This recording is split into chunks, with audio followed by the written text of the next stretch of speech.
There's certainly a sense that Fergie liked to have fun, she liked to sort of play jokes, but actually it began to wear rather thin. She's like a sort of steamroller that just keeps going. And her other half, Prince Andrew, the Queen's second son, and by all accounts her favourite. He was the pin-up boy, if you like, of the royal family. He's the one who got the looks, and he was a good-looking young man. Together, they make up the most controversial couple in the royal family. High-profile problems have plagued them. I can't think of a worse thing than coming down to breakfast and find photographs of having your toes sucked seen by your family. Prince Philip was apoplectic and swore that she must never step across the threshold of Balmoral again. They've reeled from one disaster to the next. They're in a bubble. They've both had so much controversy. It's them against the world. So why has it gone so wrong for the royal couple? Is it about craving attention? At last, I have the turn to talk. All these men around here. Or are they just out of touch? Well, I have to ask the question, what is a reasonable lifestyle? One of Andrew's biggest failings is his singular lack of judgment, and that's bound up in a sense of entitlement and arrogance that he's always had, frankly. Tonight, this is the incredible story of how together Andrew and Fergie have lurched from one scandal to another. This case with Epstein is so serious. This is so much more serious than Randy Andy, Air Miles Andy. And how throughout it all, they've managed to maintain the closest bond. In a way, she's his wife in everything but name. We go behind the scenes to reveal just why they've made so many mistakes. Andy and Fergie go in a little bit head first, and where you or I might think that's not a good idea, it just doesn't occur to them. In 1986, Britain enjoyed a royal romance. 26-year-old commoner Sarah Ferguson got engaged to Prince Andrew. The polished performance followed hard on the heels of the appearance of a palace official, with the universally expected announcement of their engagement mid-morning. It generated intense excitement. Are you jealous of Sarah Ferguson? Yes! Very! Yes! She's absolutely gorgeous. I only wish I was 60 years younger. We wouldn't stand a chance. Inside, the royal couple was showing off the ring. Could I ask you then, Miss Ferguson, do you remember what he said? Absolutely. But I'm not telling you. What went awry with that dashing young couple? And what led to the downfall of the Duke and Duchess?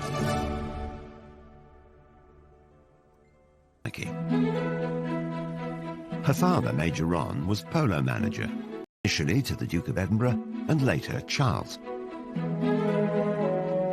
Sarah and Prince Andrew were friends as youngsters. Young Sarah was on the fringes of the royal family, and as children she first came into contact with Prince Andrew. This idyllic childhood was ruptured by the breakup of her parents' marriage. Her mother, Susan, a former society beauty, caused a stir when she ran off to Argentina with a dashing polo player. Fergie and her sister Jane stayed with their father. The last big conversation she had with her mother before she went was her mother didn't like her hair. This is a girl of 12, and she really thought for many years her mother had left because her hair wasn't right. If you think your mother doesn't love you, I think you're always panicked by self-doubt. Sarah's father was terrific, but obviously he wasn't a housewife, and he wasn't great at cooking. He did master scrambled eggs, and they would just eat eggs out of a saucepan because he thought, well, what's the point of, dirtying all the plates? After her emotionally difficult teenage years, Fergie moved to London and shared with friends. There'll be an announcement this week. Her flatmate adored her. Sarah Ferguson's flatmate, Caroline Beckworth-Smith, is on holiday in Barbados. Just great fun, really, and interested in lots of things. Fergie threw herself into London life. She went on to have serious relationships. She wasn't the sort of unspoiled young woman that Diana was expected to be as mother of the future king. As Ron Ferguson famously said, of course she's got a past. She's 25, 26 years old. If she hadn't got a past, then there would be some serious questions to ask about. dated a stockbroker, then lived with a millionaire called Paddy McNally. She enjoyed the jet-set lifestyle in his chalet in Switzerland. She and McNally, who was a widower with 2 young sons, fell in love, and they had a fairly lengthy romance. But McNally was much older, almost 20 years older than Sarah. He was very rich. Fergie likes very rich men and was living a good lifestyle. But I don't believe for a moment there was any question of McNally proposing to Fergie. The romance and lifestyle came to an end. But in 1985, she found her prince. Although Fergie and Andrew had crossed paths in childhood, they'd had very different upbringings. Well, Andrew has a unique place in royals of Queen Victoria's reign.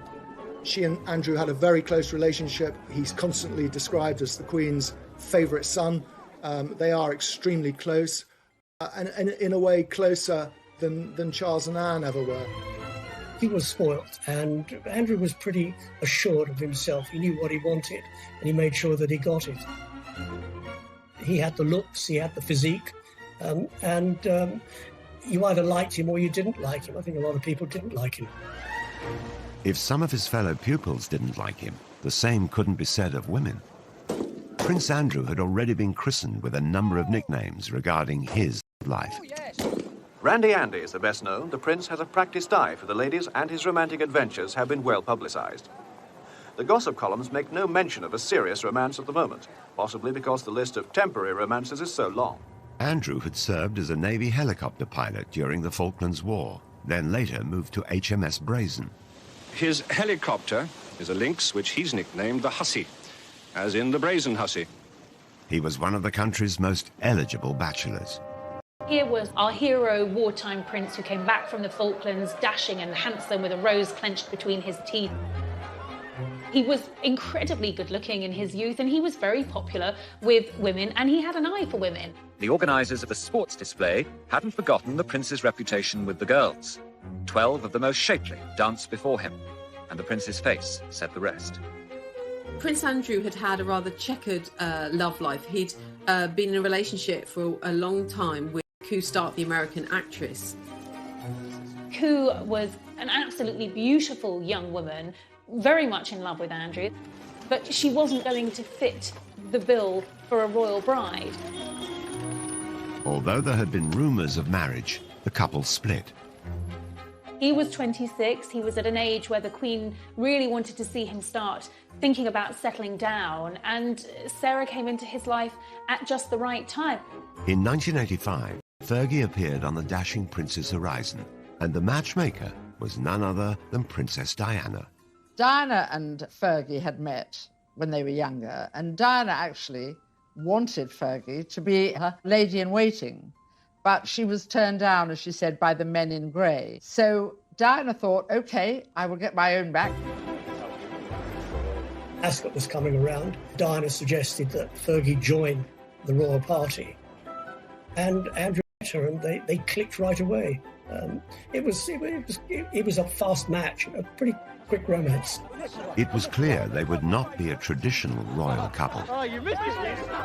Sarah and Andrew fed each other what the Queen and other members of the royal family made of it, but it was something that they plainly both remembered because it was brought up in their engagement interview some nine months later. We were made to sit next door to each other at lunch at Ascot. Yes, and you made me eat chocolate profiteroles, which I didn't want to eat at all. I then didn't have him, so I got hit. Then Very it started hard. from there. I think that's probably where it... I was meant to be on a diet. They were both keen to set the date for a royal wedding. I would very much like it to be in the summer.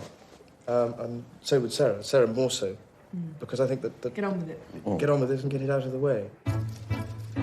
She was often contrasted with Diana, and in those early days, Sarah came out of the contrast rather well, because Diana was seen as rather pale and wilting, you know, this delicate flower, whereas Fergie was robust like the wife of Bath. How did they look to you on TV? Oh, smashing.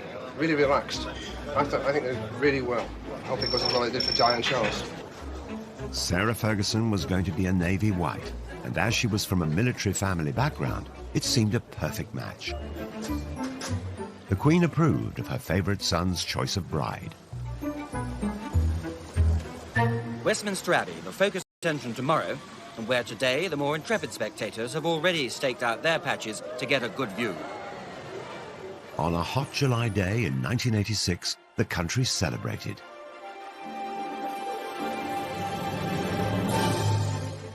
Fergie's 17-foot train had the initials A and S intertwined and sewn in silver beads. Everybody thought it was stunningly beautiful, and as she always said, I walked in as a commoner and I walked out as a duchess. A bit of a fairy tale, that, wasn't it? I mean, it's Cinderella, you know. At this precise moment, Sarah Ferguson became Duchess of York. They come out of signing the registry and a royal bride and groom curtsy to Her Majesty the Queen. A lot of brides have been quite sombre at that moment. Fergie's giving a big smile to the Queen, and the Queen, I think, is smiling right back. So there's that feeling this is going to be fun. Even on her big day, it was clear that the new bride was going to create waves. Sarah later revealed that she'd been asked not to kiss Andrew on the balcony at Buckingham Palace, and I think perhaps in a hint of her rebellious nature, Sarah's attitude was, well, here I am, hundreds of thousands of people in front of us here. I've got my prince, I'm going to kiss him. And she did. Others were not as impressed by the displays of exuberance. I was commentating at the time at the wedding, and when they went behind the altar screen to go and sign the registry, they were larking about a bit, and I said to my co-commentator, that's a marriage that's not going to last. Press and public adored the new, fun, unfussy couple, especially the all-action Duchess. I think that their brand and their image was really positive. Creating a positive impression enables you to kind of influence and effectively manage your reputation. The newest arrival typifies the greater freedom of the young royals, becoming the first royal duchess to get a pilot's license, complete with very un-Biggles-style hair grips. I was absolutely in love with Sarah Ferguson as a wee girl. I thought she was just so refreshing. I think they had this amazing honeymoon period. They really were the golden couple, and she was really seen as a genuine breath of fresh air. The Yorks weren't just a hit at home. The following year, the couple embarked on a 25-day tour of Canada. Their tour of Canada went extremely well. There were tens of thousands of people pouring out wherever they went. They wanted to see the new bride, they wanted to see the new bridegroom. It was a terrific tour, that tour to Canada, 1987. I was on it, actually, and it was a great privilege to be there. They were hugely popular. They were enthusiastic. I think that's what the public reacted to. They weren't there just to cut the ribbons at the opening of things and say, how nice to meet you and have you come far, but actually engage with people. I could not go through a whole tour, letting my darling husband of a year and a day do all the public speaking. So we agreed, for once, that I should have the last word tonight. The Yorks were like no other royal couple before, more relaxed and far less serious. You make us feel so at home here. And I'm just a little bit sad that number 99 of the Edmonton Oil isn't here to meet me tonight.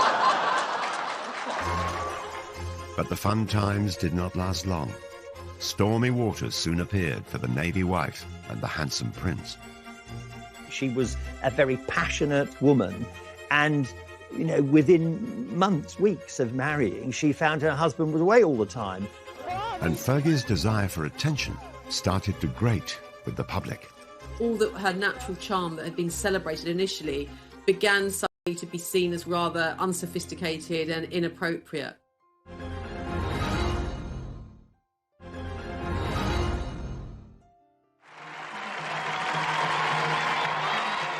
After marriage, Fergie embraced her new life with gusto. Her Royal Highness, the fair Duchess of York, leading forth her heroes on behalf of the International Year of Shelter for the Homeless. In 1987, she took part in the now infamous It's a Royal Knockout. His Royal Highness, the tantalisingly eligible Prince Edward. It was younger members of the royal family actually making fools of themselves, and it was bad television. It was bad for the royal family.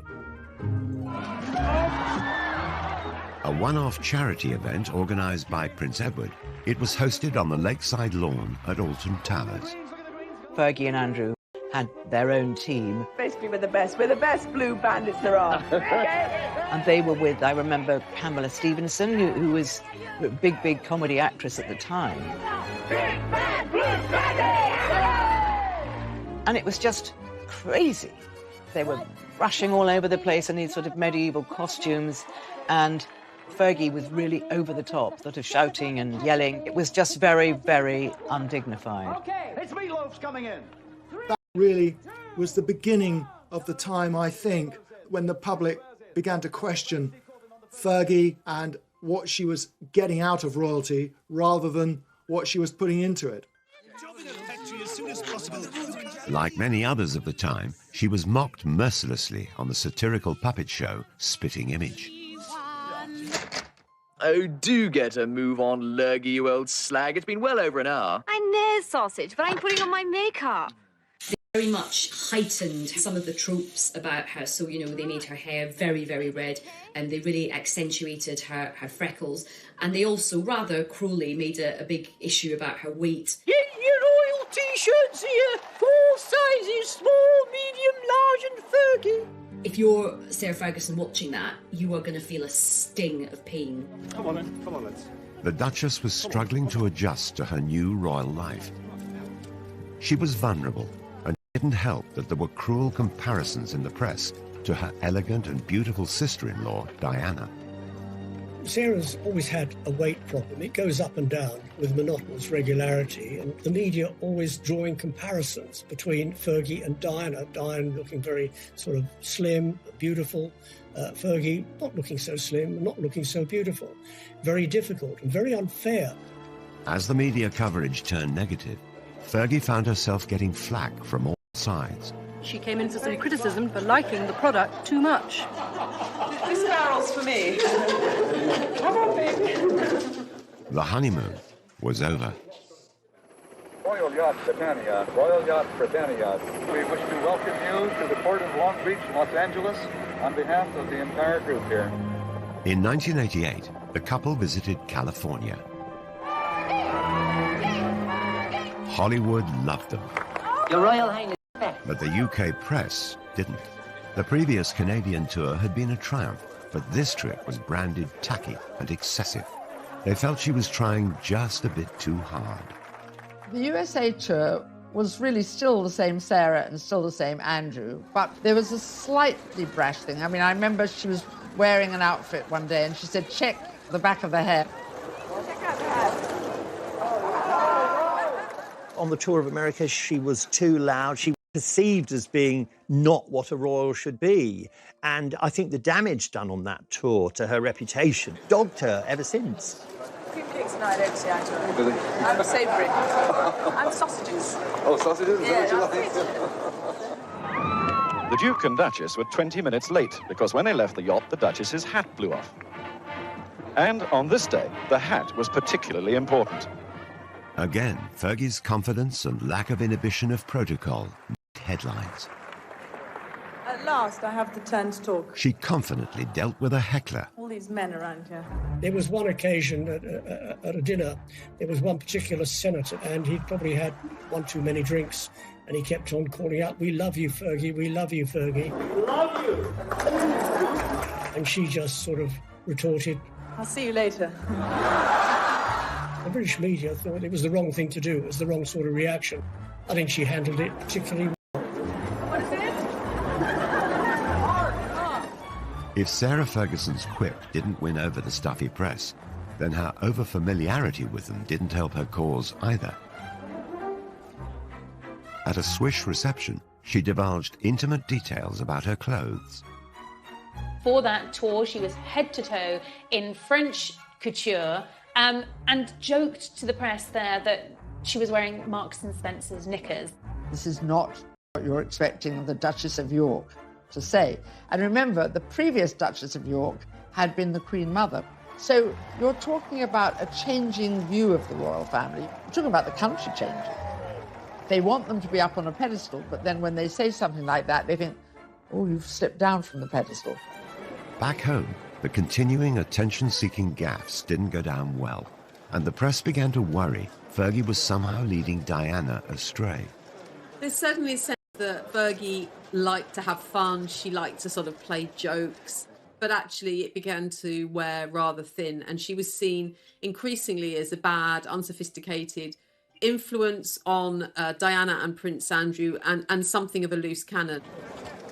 The Royal Duchess and Princess Diana were caught larking around at the races. There was an iconic picture of them at Ass behind. It was a great shot. But I think, obviously, that was another opportunity to say, you know, she was a bad influence on Diana, which it actually really wasn't true. Never learn, do you? Fergie had a love of foreign holidays, particularly skiing. She's renowned as the finest skier in the royal family, and today only the best amongst her party could keep close to her. Can't get any closer, I'll fall over. Hang on a minute, we're just doing this. In Switzerland, the two royal couples posed for the press. Again, it looked like the Duchess was a poor influence on Diana. They were on a slope of a mountain, and I think, and it was snowing, and Diana was slipping a bit, and then Diana and Fergie slipped into each other, sort of on purpose. Oh, these pictures you've got. They were really larking about, and they were just wonderful pictures. Did you get that? And then Charles got annoyed because he thought it was undignified. That came back to haunt Fergie, those photographs. It wasn't all bad press. So have you managed to name your baby yet? No names. Was it quite an ordeal yesterday? It was a long time, wasn't it? It was a long time, but she came through it very, very well. You looked very worried earlier in the day, sir. Ah, that's because I was on my way to the dentist. So, 2 years after their marriage, the Yorks celebrated the birth of their daughter, Beatrice. Eugenie followed 2 years later. God save the Queen! Our wishes to both the baby, to the father and the mother. But the happy family didn't last long. Prince Andrew was away at sea for many weeks of the year. His posting follows 3 months of specialised training, and the Duke will now lead a flight team aboard the frigate for around 18 months. In the early years of their marriage, Andrew was serving as a naval officer, which meant that he was frequently sent away. And for Sarah, that meant being at home at the palace on her own for long periods of time. And in fact, she later recalled that she got to see her husband 40 days a year. The rest of the time, he was absent. It's terrible. I mean, you're going away and leaving what you love behind. It's a fantastic job for a single man. It's getting less and less so for a married man.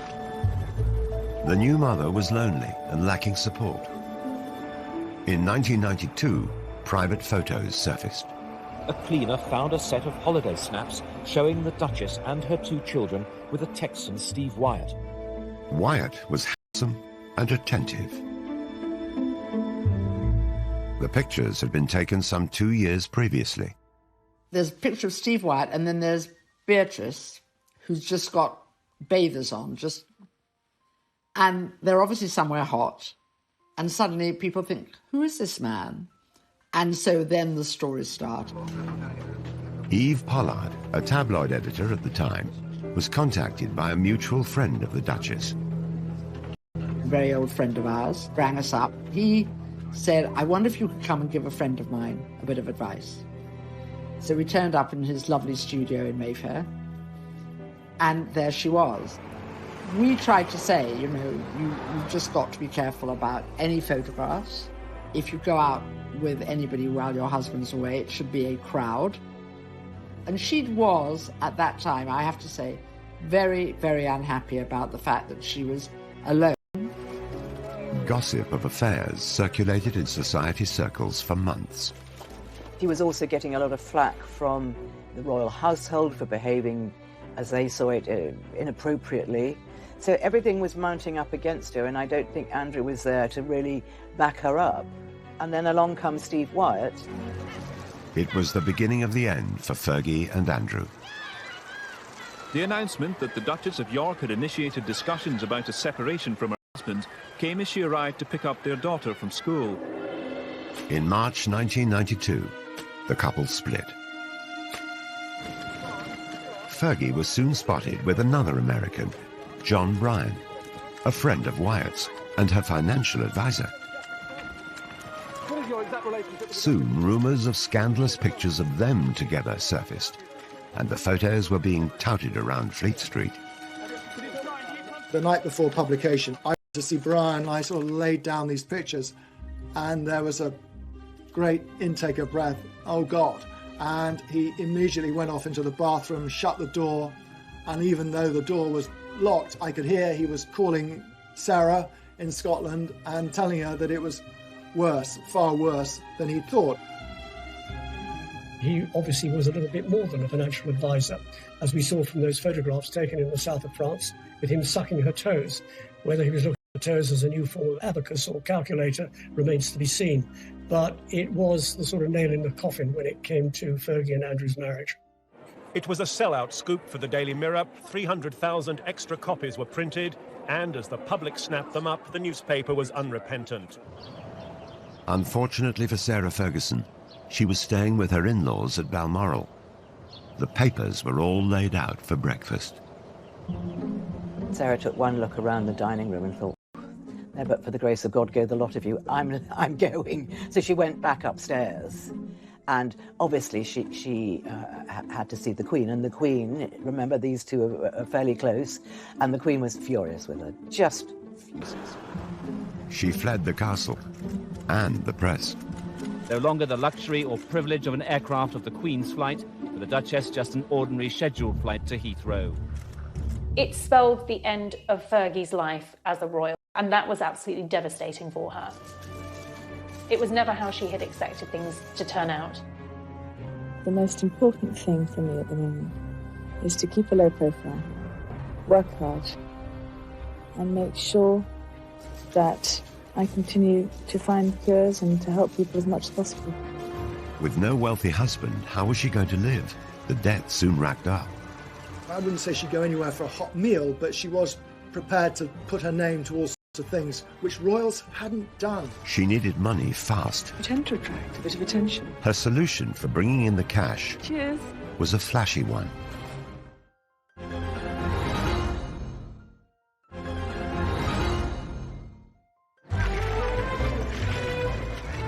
The Duke and Duchess of York announced their divorce in May 1996. By August that year, Sarah Ferguson was no longer able to use the title Her Royal Highness.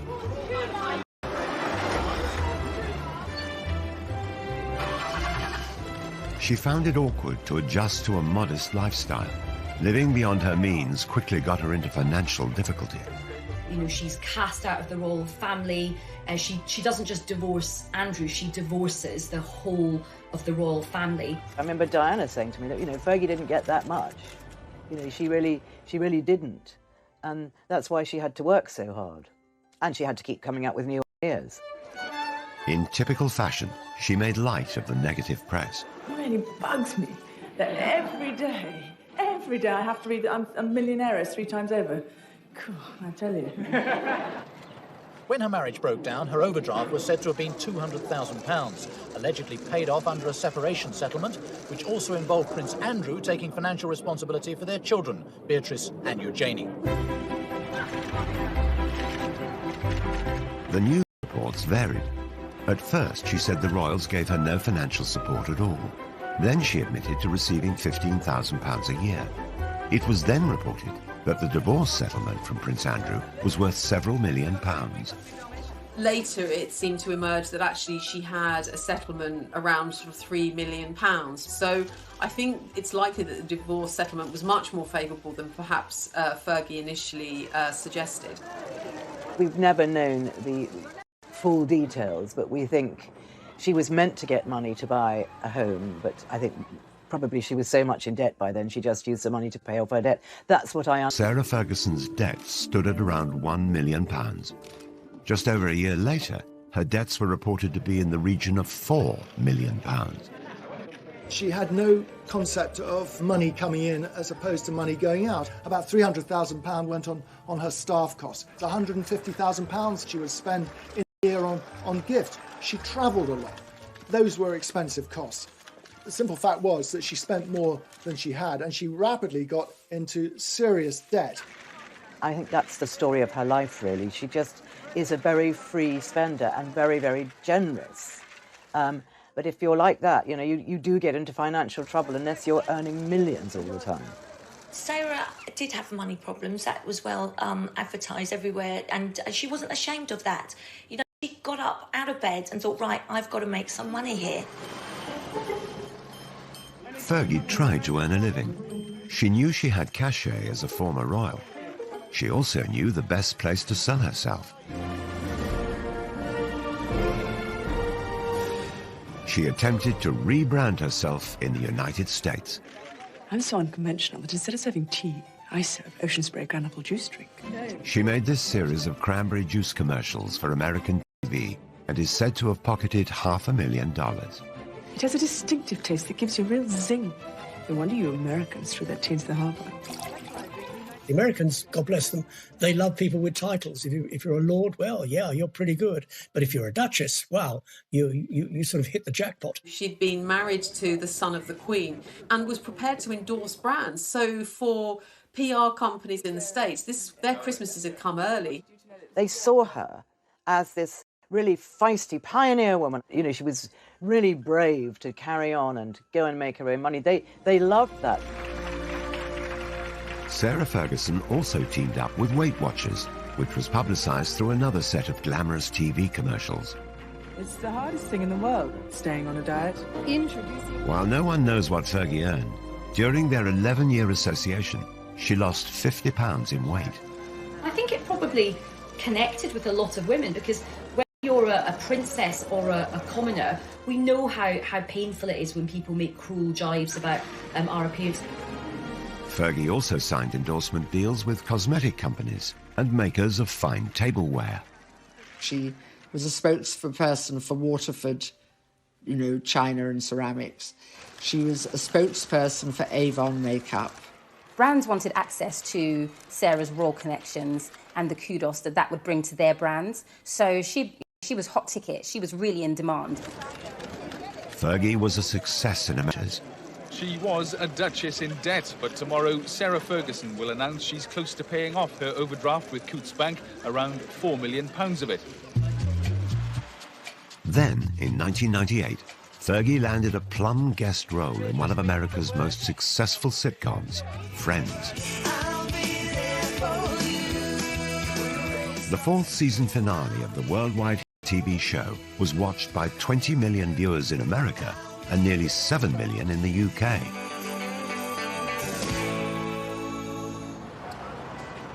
Filming brought the Friends cast to London for a major wedding storyline.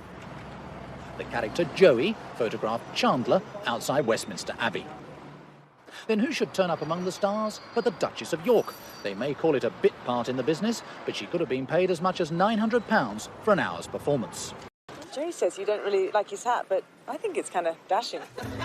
The fact that Sarah famously appeared as herself on an episode of US TV sitcom Friends, I think was a key positive moment for her. Appearing on the episode of Friends for some people would be the ultimate kind of cult appearance, and I'm sure her daughters thought it was amazing. Fergie, baby! But, this was not becoming of a former royal princess to appear on, an American sitcom. Of course, really, if she'd had any kind of royal status, she certainly wouldn't have been allowed to have performed in Friends. I think actually out of all the TV projects that she did, the British public warmed to her for doing this one. This wasn't hugely embarrassing. Even so, Fergie had profited from her royal status.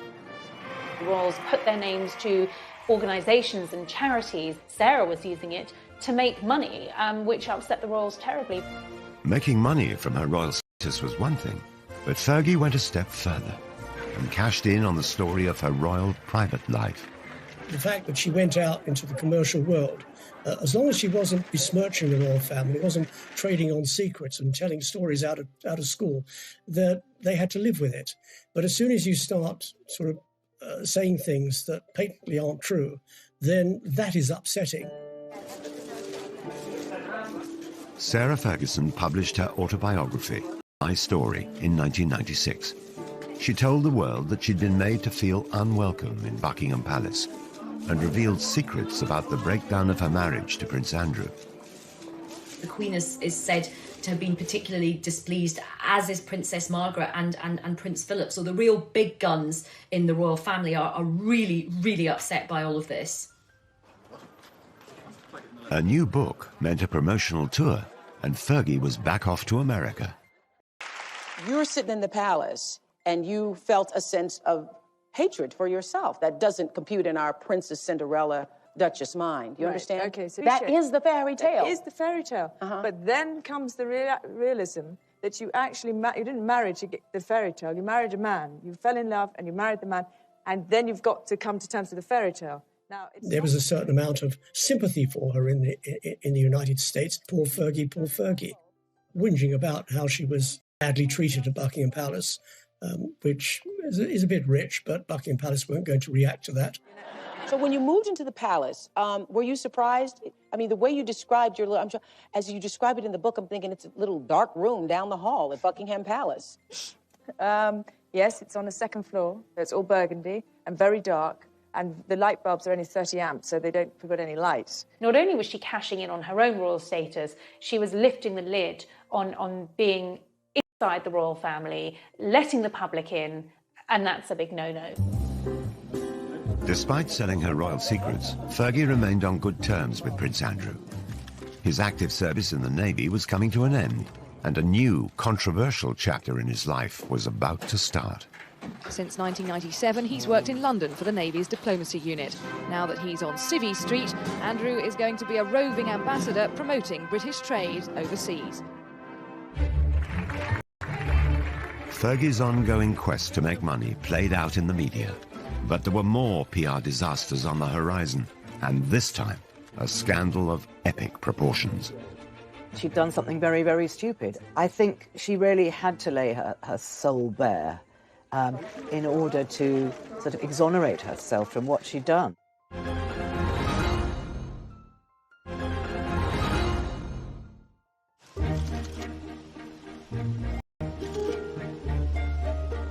Though Prince Andrew and Sarah Ferguson were no longer married, they maintained a close friendship after their divorce. They always stayed friends, which is, I know people don't get it and say, how is this? This is very unusual, and it is rare, but it's a very special relationship, and they get on extraordinarily well. They have the same sense of humour. In 2008, Fergie moved in to share Andrew's home, the Royal Lodge in Windsor. Their friendship has intrigued royal watchers. They're the couple who, they might not have the label of being husband and wife, but they're definitely kind of soulmates, I think. Soulmates, whose friendship brought its own problems. The next disaster to hit would rock not only Andrew and Fergie, but the whole royal family. He kept saying he wanted to meet Prince Andrew, and he would pay her $500,000 if she could fix that.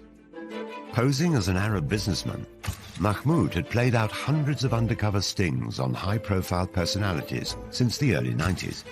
Victims were cajoled into making embarrassing confessions or trading illegal substances. The fake sheikh operations were often criticized as entrapment. He would do these meetings at the Savoy, the Dorchester, all these glitzy places, and so many celebrities and other royals got stung by him.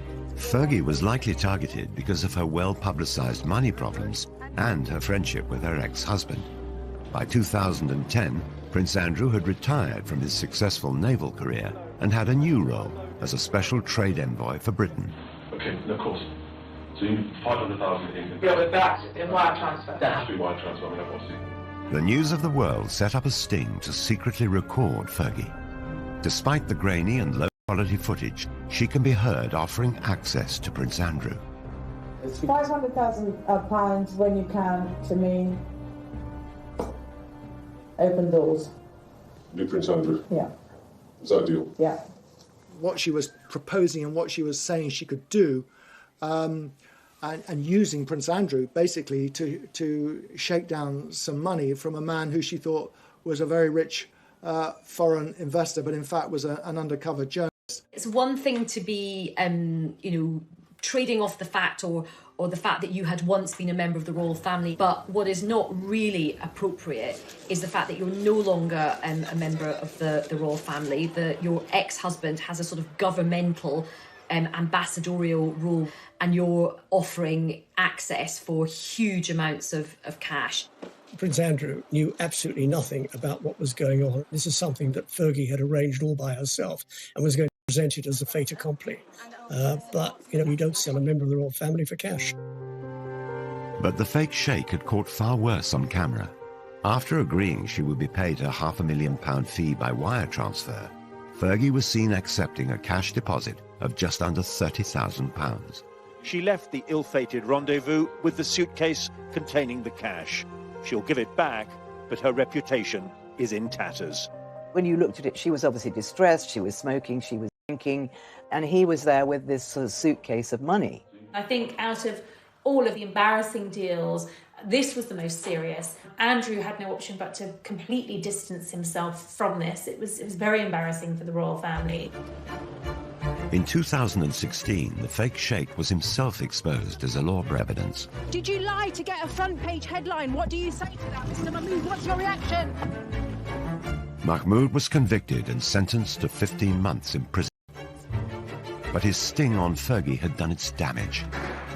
She apologised to the Queen, she apologised to Prince Andrew, and she's got this extraordinary ability to bounce back. And she did bounce back. Prince Andrew, stood by her, and it was Andrew who sort of came to the rescue and set up a programme whereby Fergie could repay some of the debts, and that's how Fergie got through that episode.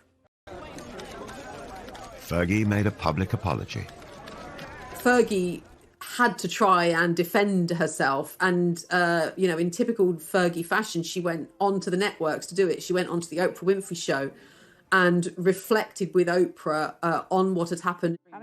They watched a playback of the entire fake sheikh video before Fergie made dramatic revelations about her state of mind. Because I was in the gutter at that moment, so I know exactly, I'm very aware of the fact that I'd been drinking, that I was not in my right place. People love Oprah, and I believe that by speaking to Oprah, Sarah felt that it could have a positive impact on her. She really had to lay her soul bare in order to sort of exonerate herself from what she'd done. And it was extraordinary that she did it. It was a very, very brave thing to do. But then she'd done something very, very stupid. It was kind of like the ultimate collision of a royal and reality television. So, of course, people loved it in America. You have to respect her for that, because that really takes guts to be able to do that. I think I'm authentically myself sitting here right now, and I'm going to give it a good shot. Somehow or other, she managed to turn the tables. I don't think she meant it to be, but it turned out to be an absolute masterstroke. In the years following the fake sheikh scandal, Sarah Ferguson claimed she'd lost around £40 million worth of earnings from cancelled celebrity engagements because her reputation was so damaged. She started legal proceedings against the owners of the News of the World, but it's reported that after 3 years, she abandoned her case in 2019.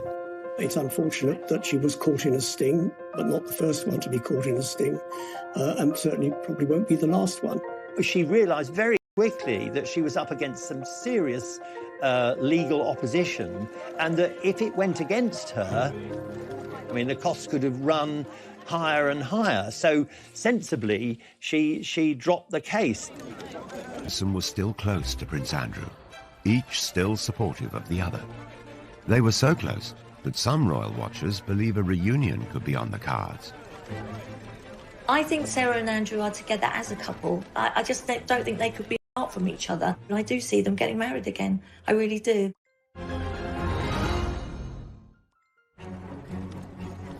Disaster after disaster. But remarkably, Andrew and Fergie remained close. It has to be the most extraordinary relationship that there's ever been of a member of the royal family. Andrew and Sarah married in 1986, split up in 1992, were divorced in 1996, and yet have remained together happily ever after. Sarah refers to Andrew as her bestest friend, her knight in shining armour. Andrew and I speak every day, and it's very important that we do keep that huge friendship. They may have divorced 24 years ago, but the pair still live together. They have their holidays together.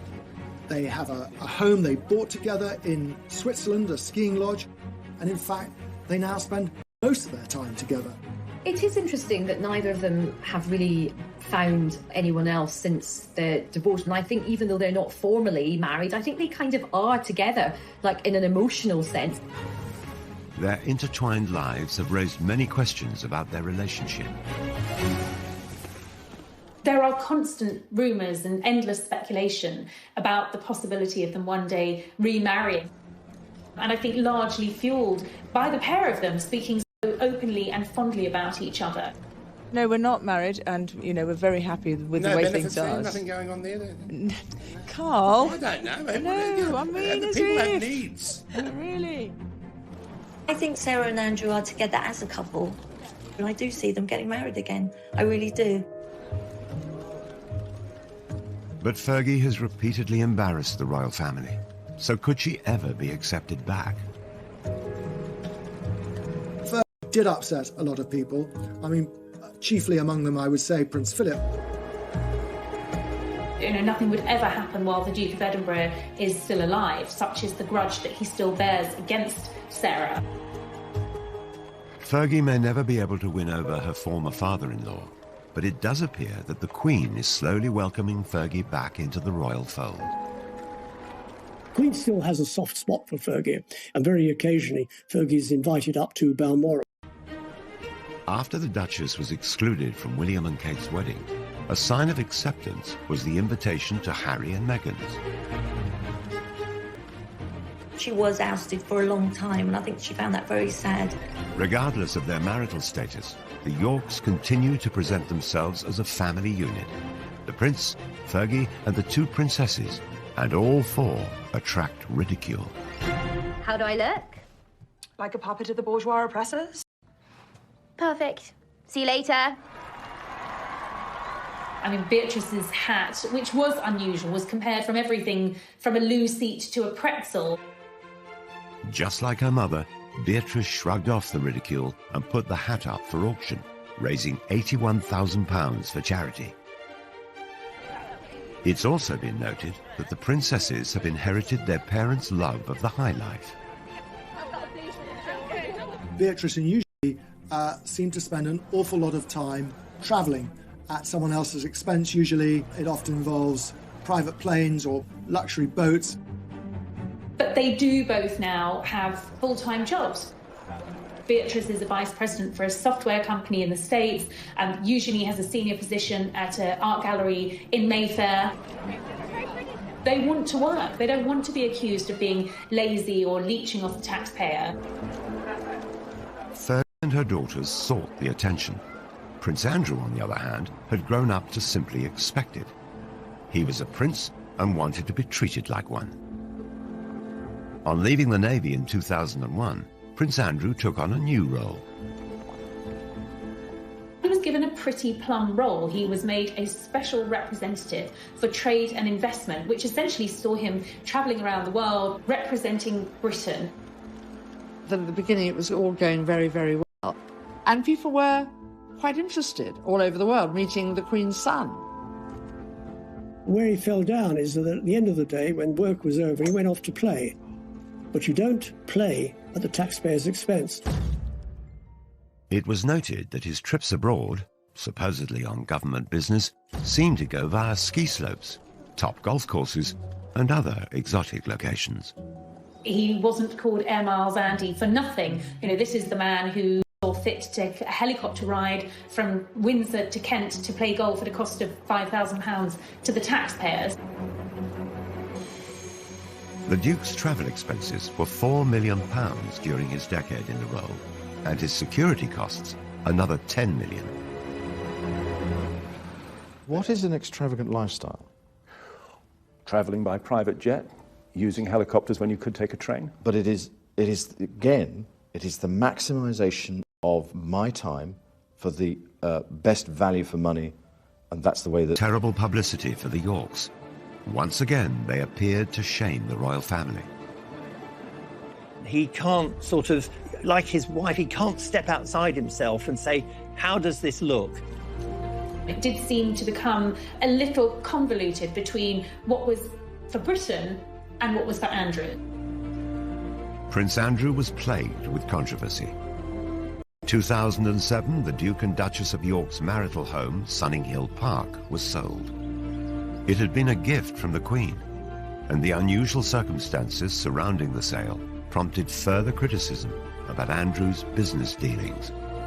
When their marriage broke down and it came to selling the house, it took a long, long time, and Andrew was desperate to sell it because he needed the money. I think it had been on the market for several years. Quite remarkably, he managed to sell it to a Kazakh billionaire who not only bought it, but bought it for £3 million over the asking price. The buyer was the son-in-law of the former Kazakh president. He paid £15 million for the property, despite then apparently leaving it empty for 8 years. Not a brick of it remains to this day. It was bulldozed to the ground. It was later reported that Andrew had tried to help the Kazakh oligarch become a client of Coutts, the bank used by the royal family. And the controversy kept on coming. It appeared that the prince simply didn't care what people thought. From his meetings with Colonel Gaddafi's son to holidays with a convicted Libyan gun smuggler. He seems to delight in these relationships, and it's said it's because he's very much drawn to power and wealth. But one of Andrew's friendships would prove more damaging than them all. I mean, this is so much more serious than Randy Andy, Air Miles Andy. And this is a criminal case.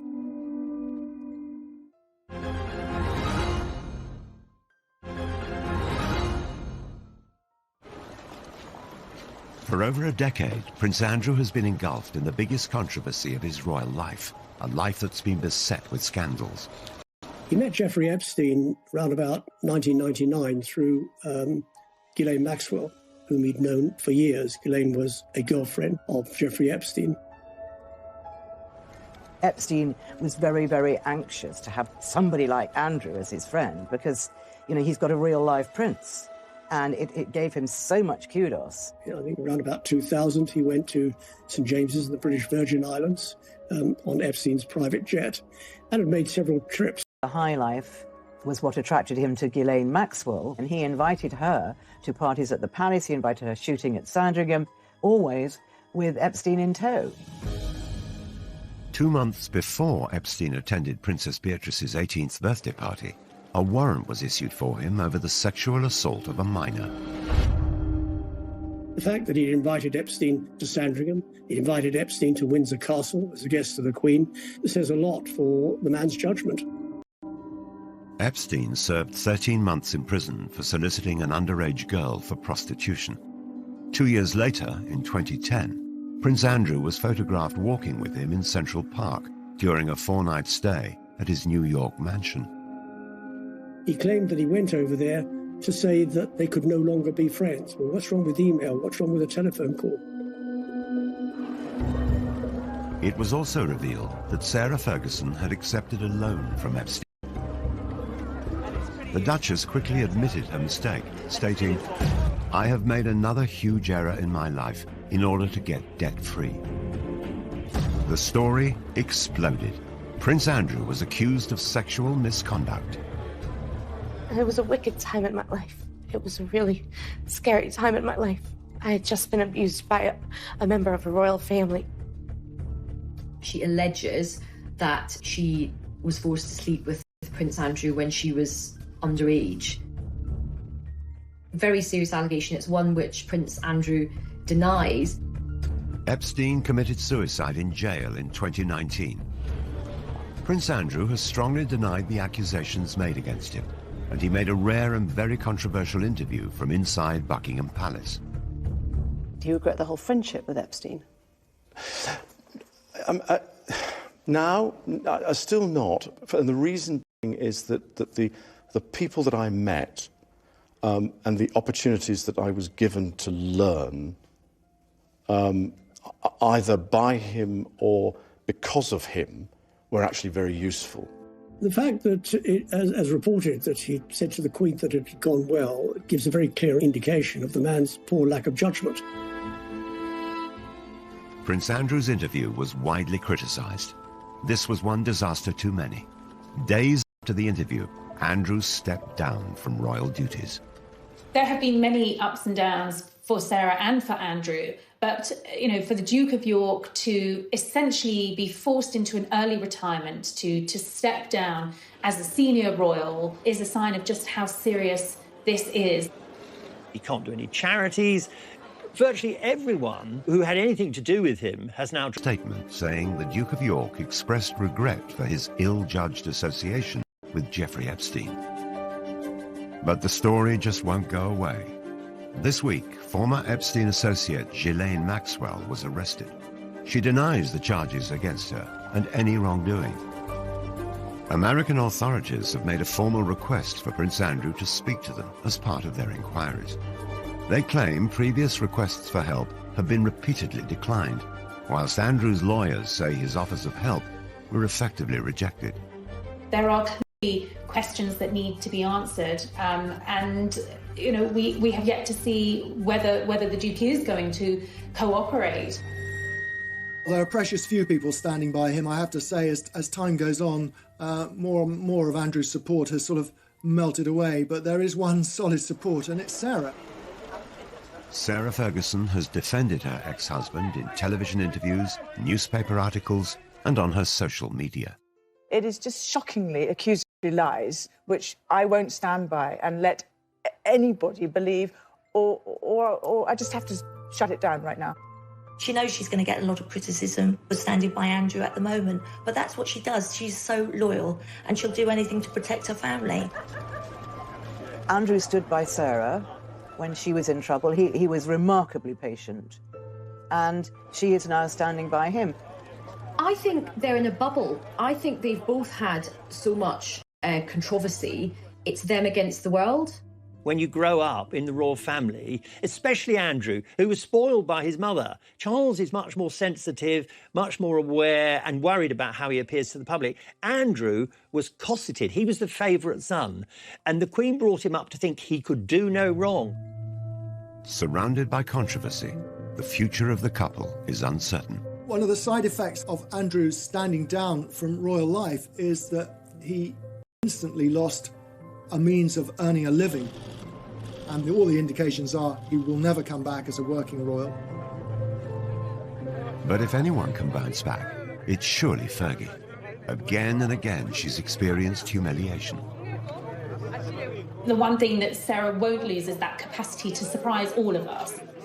She has done some really impressive charity work, and her children's books have done well. She's trying to forge out a new career in the film industry. I would say never with Sarah. Every day I'm going to do story time with Fergie and friend.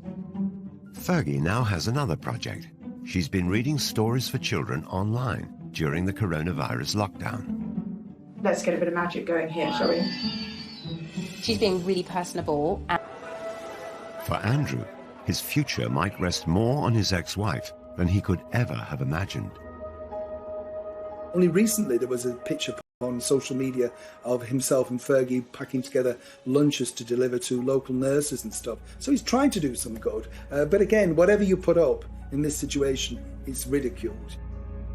Will it ever be possible for Fergie and Andrew to shake off the mistakes of their past? The scandal from Prince Andrew and Jeffrey Epstein is so toxic, and I do feel that is going to kind of tarnish her. The fact that she's still so close to Prince Andrew, I think that is going to have quite a limiting effect on big future sort of commercial projects. The story of Andrew and Fergie is a sequence of disasters. She sought out attention and indulgence she just couldn't afford. He mistook deference for friendship, his judgment clouded by his status. Throughout, there has been one constant. The Duke and Duchess of Disaster have stayed side by side. The next chapter of their lives are going to be very, very different to what's gone before. I think they're going to have to maybe try and enjoy the simpler things in life, and to be honest, they may not have a huge amount of choice. It wouldn't surprise me at all if we get an announcement that they're getting married. Teenage years, Fergie moved to London and shared with friends. Will there be an announcement this week? Her flatmate adored her. Sarah Ferguson's flatmate, Caroline Beckwith-Smith, is on holiday in Barbados. Just great fun, really, and interested in lots of things. Fergie threw herself into London life. She went on to have serious relationships. She wasn't the sort of unspoiled young woman that Diana was expected to be as mother of the future king. As Ron Ferguson famously said, of course she's got a past. She's 25, 26 years old. If she hadn't got a past, then there would be some serious questions to ask about. Dated a stockbroker, then lived with a millionaire called Paddy McNally. She enjoyed the jet-set lifestyle in his chalet in Switzerland. She and McNally, who was a widower with 2 young sons, fell in love, and they had a fairly lengthy romance. But McNally was much older, you know, almost 20 years older than Sarah. He was very rich. Fergie likes very rich men and was living a good lifestyle. But I don't believe for a moment there was any question of McNally proposing to Fergie. The romance and lifestyle came to an end. But in 1985, she found her prince. Although Fergie and Andrew had crossed paths in childhood, they'd had very different upbringings. Well, Andrew has a unique place in royals of Queen Victoria's reign. She and Andrew had a very close relationship. He's constantly described as the Queen's favourite son. They are extremely close, and in a way closer than Charles and Anne ever were.